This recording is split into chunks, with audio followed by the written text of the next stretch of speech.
السلام عليكم ورحمة الله وبركاته. اسمي علي حسن، وأنا طالب في جامعة العلوم الإسلامية الفريدية في إسلام آباد.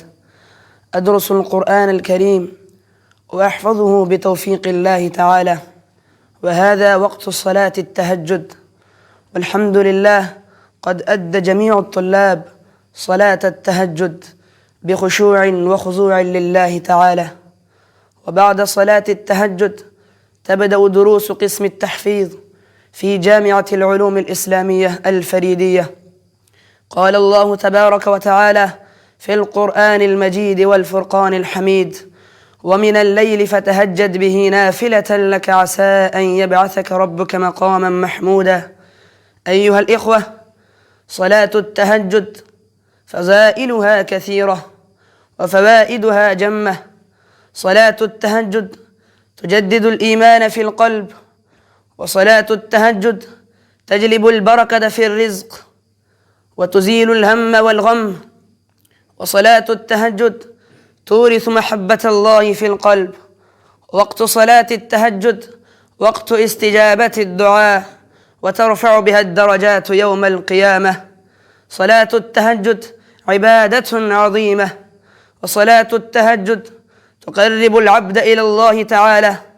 وفي صلاة التهجد يحصل العبد على قرب خاص من ربه، تريح القلب وتطمئن النفس، ويغفر الله بها الذنوب والخطايا، وتنور الوجه بالنور، وتقوي الإيمان، وتثبته، ويصبح صاحبها محبوبا عند الله تعالى، ودعاؤه في ذلك الوقت لا يرد. وصلاة التهجد نور في القبر ورفعة في الآخرة. يا أمة محمد صلى الله عليه وسلم، نلتمس منكم أن تقوموا إلى صلاة التهجد، فإنها قربة إلى الله تعالى ونور في القلب، وسبب لرفع الدرجات في جوف الليل.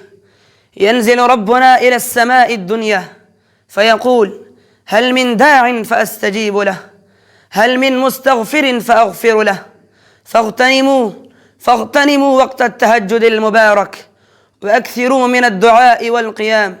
إن شاء الله تكونوا من المقربين عند الله تعالى.